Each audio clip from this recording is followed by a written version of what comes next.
اعوذ باللہ من الشیطان الرجیم بسم اللہ الرحمن الرحیم لیحق الحق ویبطل الباطل ولو کرہ المجرمون اذ تستغیثون ربکم فاستجاب لکم انی ممدکم بألف من الملائکة مردفین وما جعله اللہ الا بشرا ولتطمئن به قلوبکم وما النصر الا من عند اللہ ان اللہ عزیز حکیم۔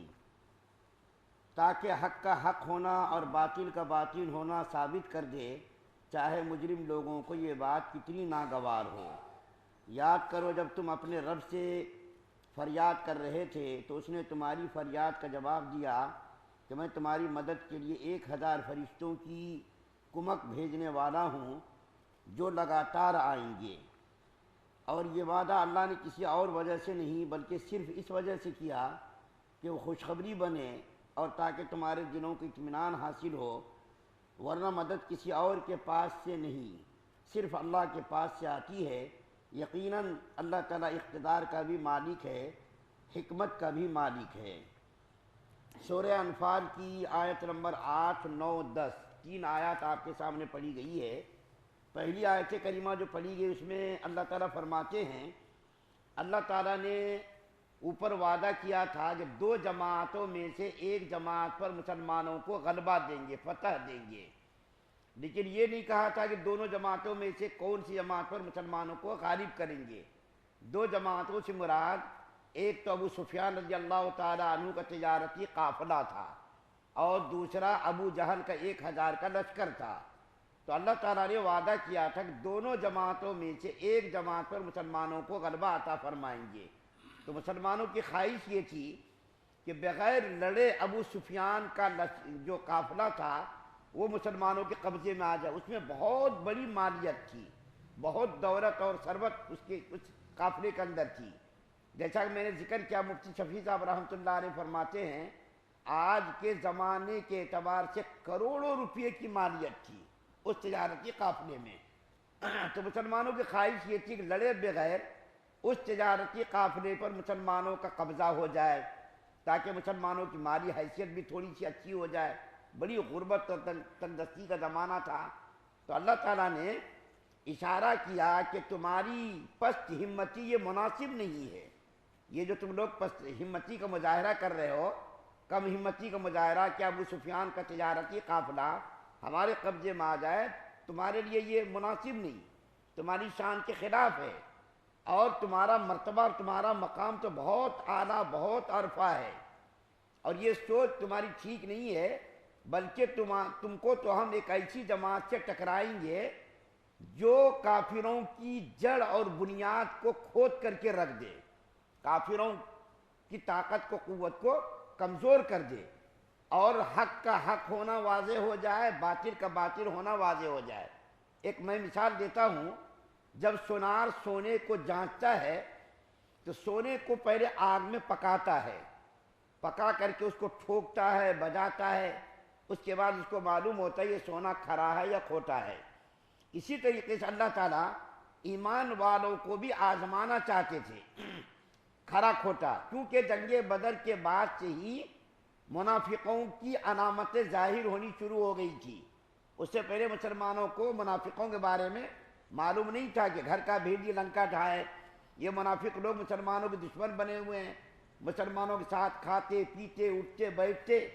غزوہ بدر کے موقع پر منافقوں کا اور مسلمانوں کا پکا ہونا یہ ظاہر ہوا، اس سے پہلے یہ ظاہر نہیں ہوا تھا۔ تو اللہ فرما رہے باطل کا باطل ہونا اور حق کا حق ہونا یہ واضح ہو جائے، اس لیے میں نے تم کو کافروں کے ساتھ ٹکرایا، تمہارا مقابلہ کرایا۔ اس کے بعد جو دوسری آیت کریمہ پڑھی گئی ہے اس آیت کریمہ میں اللہ کے رسول صلی اللہ علیہ وسلم کا ایک واقعہ بیان کیا گیا۔ جنگ بدر کا واقعہ بیان نہیں کروں گا کیونکہ 2 دن بیان کر دیا تھا۔ یہاں پر یہ بیان کیا گیا ہے کہ جس دن غزوہ بدر ہونے والا تھا، جس دن غزوہ بدر ہونے والا تھا اس سے ایک رات پہلے، ایک دن پہلے مسلمانوں نے نبی کریم صلی اللہ علیہ وسلم کے لیے ایک جھوپڑی بنا دی تھی، چھپر ڈال دیا تھا۔ اس جھوپڑی میں نبی کریم صلی اللہ علیہ وسلم تشریف فرما تھے، اور مسلمانوں نے حفاظتی دستہ متعین کر دیا تھا تاکہ نبی کریم صلی اللہ علیہ وسلم کو کوئی نقصان نہ پہنچا سکے۔ تو اللہ کے رسول صلی اللہ علیہ وسلم نے رات بھر اللہ سے دعائیں مانگی۔ وہ دعا اتنی درد میں ڈوبی ہوئی ہے، وہ دعا اتنی درد میں ڈوبی ہوئی ہے کہ آپ بھی سنیں گے جو حیران ہوں گے کہ اللہ کے رسول صلی اللہ علیہ وسلم نے کس قدر درد میں ڈوبی ہوئی دعا مانگی ہے۔ وہ دعا کیا ہے؟ اللہ کے رسول صلی اللہ علیہ وسلم نے دعا مانگی، یا اللہ یہ مسلمانوں کا چھوٹا سا قافلہ 313 بڑی محنت سے، بڑی جد و جہد سے اس کو تیار کیا گیا ہے، یا اللہ اس قافلے کو، اس جماعت کو آپ فتح یاب کر دیجئے، اور اگر یہ قافلہ یعنی مسلمانوں کی جماعت مٹ گئی کل اور کافروں نے اس کو شکست دے دی تو آپ کا نام لینے والا روئے زمین پر کوئی بھی نہیں رہے گا۔ یا اللہ اس کو آپ غالب کر دیجئے، فتح یاب کر دیجئے، مسلمانوں کو کافروں کے مقابلے میں غلبہ عطا فرما دیجئے۔ یہ دعا مانگ رہے تھے رات بھر۔ اللہ کے رسول صلی اللہ علیہ وسلم نے دعا مانگی، مانگتے مانگتے اللہ کے رسول صلی اللہ علیہ وسلم کے بدن مبارک پر چادر تھی۔ اللہ کے رسول صلی اللہ علیہ وسلم دعا مانگ رہے تھے، صحابہ کرام آمین کہہ رہے تھے، وہ چادر سرک کر کے نیچے گر گئی۔ ابو بکر صدیق رضی اللہ تعالیٰ عنہ نے وہ چادر اٹھائی اور اٹھا کر کے نبی کریم صلی اللہ علیہ وسلم کے کندھے مبارک پر رکھ دی، اور رکھ کر کے کہنے لگے، یا رسول اللہ آپ کی دعا کو اللہ نے قبول کر لیا۔ اس کا ایمان دیکھیے، اس کا یقین دیکھیے، کیا کہہ رہے ہیں؟ یا رسول اللہ، اللہ نے آپ کی دعا کو قبول کر لیا، آپ کی دعا کا اللہ رد نہیں فرمائیں گے۔ یا رسول اللہ بس کر دیجیے۔ اب ان کو ترس آ گیا، اتنا رونا رات بھر۔ اللہ کے رسول صلی اللہ علیہ وسلم ایک منٹ کے لیے بھی نہیں سوئے، رات بھر دعاؤں میں لگے رہے، عبادت میں لگے رہے۔